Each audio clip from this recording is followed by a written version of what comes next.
Good afternoon everyone. आज हम लोग बिजनेस कम्युनिकेशन का चैप्टर 4 करने जा रहे हैं, that is barriers to communication. मतलब कम्युनिकेशन में कौन से बैरियर्स होते हैं। सबसे पहले मैं आज आपको बैरियर्स का मतलब बता देती हूँ। बैरियर्स का एक इंग्लिश सिनोनियम होता है ऑब्स्टेकल, और अगर इसको हिंदी में हम लोग जाने तो इसका मतलब होता है बाधाएँ।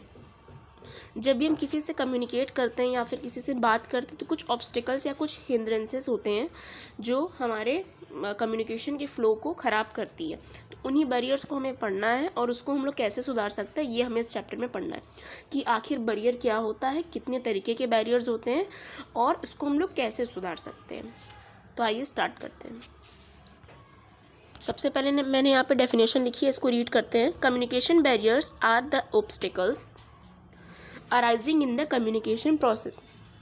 यानी कम्युनिकेशन की जो प्रोसेस है, जो हमने सेकंड चैप्टर में पढ़ा था, उस प्रोसेस में जो भी ऑब्स्टिकल्स या जो भी बाधाएं क्रिएट होती हैं उनको हम क्या कहते हैं, कम्युनिकेशन बैरियर्स। बैरियर्स आप लोगों ने पहले भी ये वर्ड सुना होगा, इसका मतलब होता है बाधाएं, रुकावटें सिंपल लैंग्वेज में। These barriers may be arise at any stage of the communication process. ये किसी भी स्टेज पे अराइज हो सकती है, या जब सेंडर मैसेज भेज रहा है तब भी बैरियर्स क्रिएट हो सकती हैं, जाने में मतलब कि ट्रांसमिट होने में भी हो सकती हैं, या फिर रिसीवर के इंटरप्रेट करने में भी हो सकती हैं। वही मैंने यहाँ पे लिखा है, these barriers may be arise at any stage of the communication process while the message is developed. या तो मैसेज डेवलप किया जाए तब ये बैरियर्स अराइज हो सकते हैं। ट्रांसमिटेड यानी जब हम उसको भेज रहे हैं तब भी किसी बैरियर की वजह से हमारा मैसेज नहीं मतलब कि अनसेंड हो सकता है। रिसीव्ड और interpreted. Based on nature, we can classify barriers of communication into the following types. अब सबसे पहले मैंने आपको बैरियर का मतलब समझा दिया कि एक्चुअली बैरियर क्या होता है। इसके बाद हमारे पास 6 टाइप्स ऑफ बैरियर्स होते हैं। Semantic barriers, organisational barriers, emotional barriers, personal barriers and other barriers. मैंने अभी आई थिंक 5 लिखे हैं।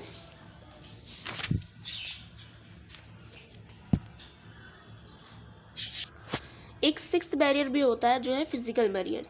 तो इस पार्ट में हम लोग 3 बैरियर्स पढ़ेंगे ऊपर के, that is semantic, organisational, emotional. Next part में भी बाकी 3 हम लोग पढ़ेंगे और हमारा ये चैप्टर कंप्लीट हो जाएगा।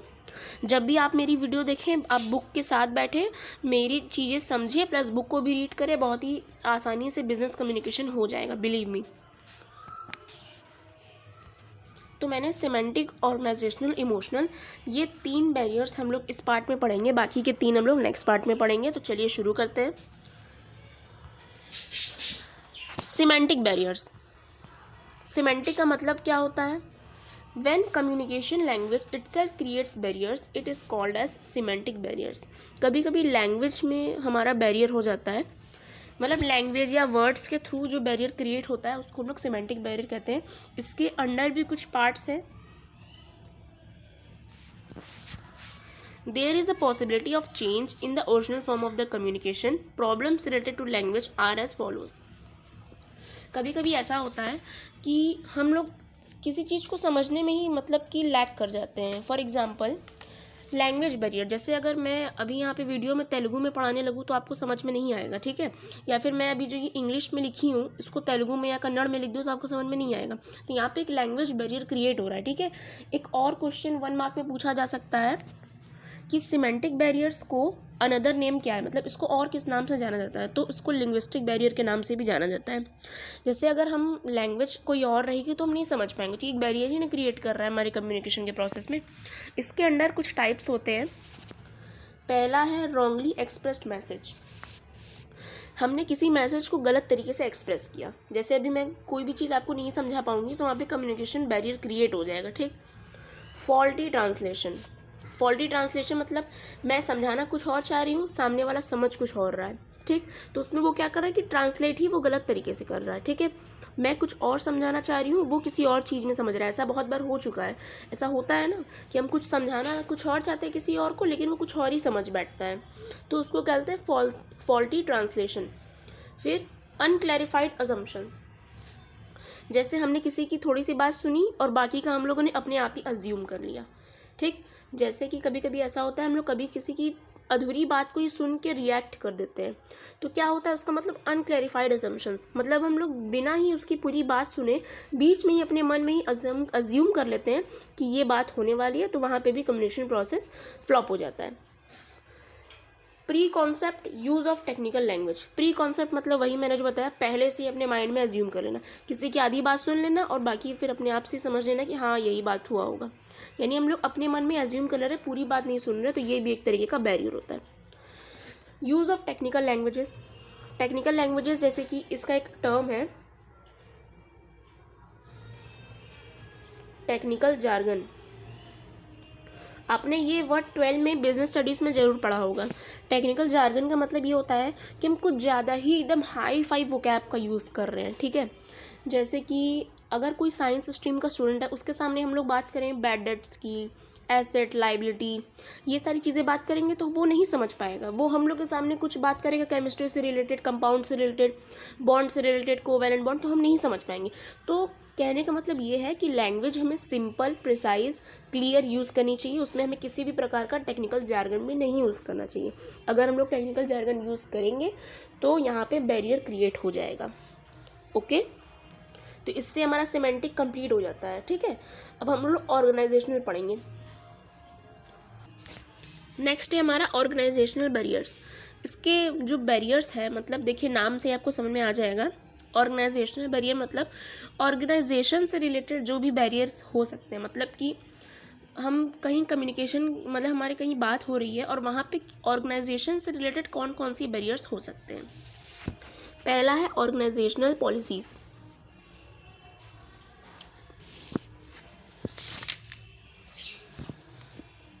क्या होता है कि कभी कभी जो ऑर्गेनाइजेशन होते हैं उसके खुद के रूल्स एंड रेगुलेशंस होते हैं, ठीक है, और वो एम्प्लॉयज़ को फॉलो करने होते हैं। तो कभी कभी ये जो रूल्स एंड रेगुलेशंस होते हैं इतने स्ट्रिक्ट होते हैं और इतने मतलब स्ट्रिक्ट होते हैं कि हम कभी कभी कुछ बोलना चाहें तो भी हम लोग नहीं बोल पाते हैं। वहाँ पे एक पॉसिबिलिटी होती है कि हमारे कम्युनिकेशन का जो फ्लो है उसमें ऑब्स्टिकल क्रिएट हो सकता है, ठीक है। और हम क्या होता है, जैसे ऑर्गेनाइजेशनल जो हमारा, जैसे हमारा ऑर्गेनाइजेशन होता है उसमें एक प्रॉपर हायरार्की फॉलो होता है, तो उसमें डिले इन कम्युनिकेशन भी हो सकता है। तो इसके कहने का मतलब ये कि ऑर्गेनाइजेशन की पॉलिसीज़ इतनी भी स्ट्रिक्ट ना बनाएं कि कम्युनिकेशन करने में दिक्कत हो। इसका एग्जांपल अगर मैं आपको समझाऊं तो आप ऐसे समझ सकते हो कि कोई जैसे है कोई सबऑर्डिनेट लेवल पे है, ठीक, मान लीजिए 3 लेवल्स हैं, तो कोई लोअर लेवल पे उसको कुछ अर्जेंट इन्फॉर्मेशन बताना है, लेकिन वो टॉप लेवल पर डायरेक्ट नहीं बता सकता, उसको पहले अपने मिडिल लेवल को बताना होगा, मिडिल लेवल टॉप लेवल को बताएगा।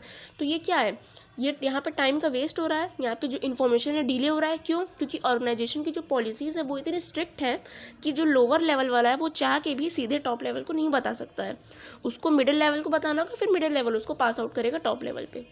तो ये इसका एग्जांपल आप लिख सकते हो। ऑर्गेनाइजेशनल स्ट्रक्चर सेम है, हमारा स्ट्रक्चर जो है बहुत ही, मैं आपको एक्सप्लेन करती हूँ। When there are several different managerial levels in an organisation then communication of message gets delayed. अभी मैंने आपको बताया बहुत सारे लेवल्स रहते हैं, तो जो कम्युनिकेशन का जो लेवल, मतलब कम्युनिकेशन का जो प्रोसेस है वो डिलेड हो जाता है। तो यहाँ पर चांसेस होते हैं कि हमारा मैसेज जो है अपने ओरिजिनल फॉर्म में ना आकर, जैसे मान लीजिए 5-6 लेवल्स हैं, तो मैंने कुछ कहा तो वो कुछ और कहेगा, ठीक है। तो ऐसे क्या होगा कि ऐसे चांसेस है कि जो हमारा मैसेज है वो अपने ओरिजिनल फॉर्म में ना जाए, लोग इसमें बीच में अपना मिक्सिंग मैच कर दें, उसकी ओरिजिनलिटी को किल कर दें, ये हो सकता है, ठीक है। तो ये हमारा ऑर्गेनाइजेशनल स्ट्रक्चर भी कंप्लीट हो गया। थर्ड है ऑर्गेनाइजेशनल फैसिलिटीज़। अब जैसे मान लीजिए कि ऑर्गेनाइजेशन में फैसिलिटीज़ ही नहीं है, जैसे मान लीजिए किसी को अपने सजेशंस देने हैं, किसी को कंप्लेन करना है, तो ये सब के लिए वहाँ पे सजेशन बॉक्स ही नहीं है, कंप्लेन बॉक्स ही नहीं है, तो लोग कहाँ से अपना सजेशंस देंगे, कंप्लेन करेंगे। वहाँ पे टाइम टू टाइम मीटिंग्स और कॉन्फ्रेंसेस भी कंडक्ट नहीं होते हैं, तो उस टाइम क्या होगा, हमारा जो कम्युनिकेशन का फ्लो है उसमें बैरियर क्रिएट होगा कि कोई अगर जो लो लेवल का बंदा है, लो अथॉरिटी का बंदा, वो कुछ चाहेगा भी बोलना तो वो बोल नहीं पाएगा, ठीक। नेक्स्ट है हमारा रेगुलेटरी रिलेशंस। कभी कभी ऐसा होता है कि जैसे हम लोग रिलेशंस में बंध जाते हैं। फॉर एग्जांपल जैसे कि एक सुपीरियर है, ठीक है, सुपीरियर मतलब जो हाई लेवल का होता है और सबऑर्डिनेट लो लेवल का, तो इन दोनों में एक रिलेशन बन गया। अगर मान लीजिए जो हमारा सबऑर्डिनेट है उसके पास बहुत सारे आइडियाज़ हैं, लेकिन तब भी वो ज़रा सा हिचकिचाएगा अपने सुपीरियर को बताने में, क्योंकि यहाँ पे एक ओहदा हो गया, एक अथॉरिटी रिस्पॉन्सिबिलिटी हो गई कि नहीं वो हमसे बड़े हैं तो हम उनको ये नहीं समझा सकते हैं। आप समझ रहे हैं मेरी बात को ना। Bad maintenance of communication objects.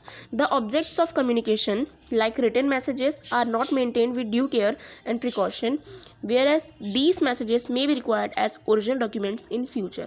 कभी कभी ऐसा होता है जो मेरे कम्युनिकेशन के ऑब्जेक्ट्स होते हैं, फॉर एग्जांपल लेटर्स हो गए, ईमेल्स हो गए, नोट्स हो गए, इसको सही से नहीं संभाल के रखा जाता है। तो क्या हो सकता है, जैसे ऑर्गेनाइजेशन में बहुत सारे लेटर्स, नोट्स, ईमेल्स होते हैं ना, तो ये हो सकता है कि गायब हो जाए, गुम हो जाए, संभाल के ना रखा जाए, तो इसको हमें ज़रूरत हो सकती है आगे। तो ये भी एक बैरियर क्रिएट होता है कि जब हमें जिस चीज़ की ज़रूरत है वो हमें उस टाइम प्रोवाइड नहीं हो रहा है, तो हमारा कम्युनिकेशन प्रोसेस हिंदर करेगा।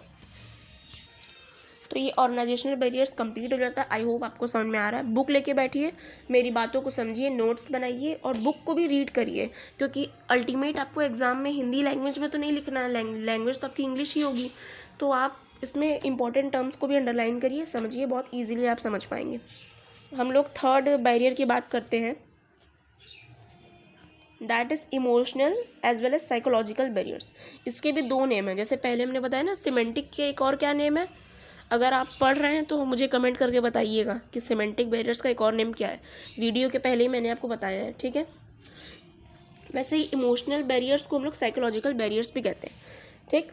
तो अब इसको हम लोग समझते क्या है। नाम से ही समझ में आ रहा है कि साइकोलॉजिकल यानी मनोवैज्ञानिक, मतलब कि मन से रिलेटेड है, माइंड से। Emotional psychological barriers are those barriers that refer to a person's attitude और परसेप्शन। यहाँ पे पर्सन के एटीट्यूड की बात की जा रही है, ठीक। एक इंसान है, उसका जो एटीट्यूड है वो किसी पर्सन के टूवर्ड्स अलग हो सकता है और किसी के अलग, ठीक है।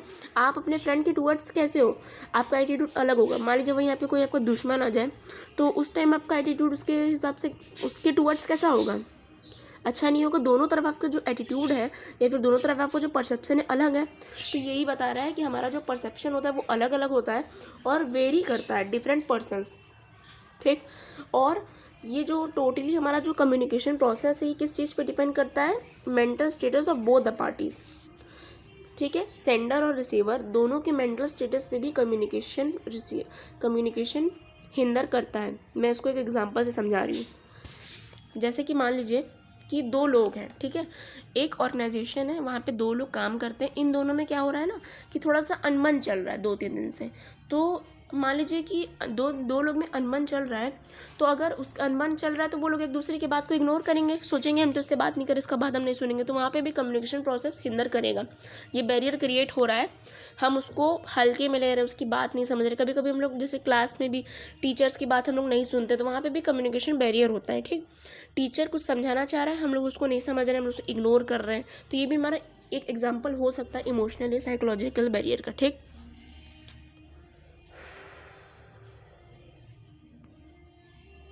If sender is under mental stress, fear, upset, excited, dominated, neither can the sender communicate the message correctly, nor can the receiver perceive it in accurate form. ये बहुत ही इंपॉर्टेंट पैराग्राफ था, इसलिए मैंने इसको लिखा है, तो इसको एक बार आप रीड करिए, देन इसके बाद मैं इसको हिंदी में समझा रही हूँ।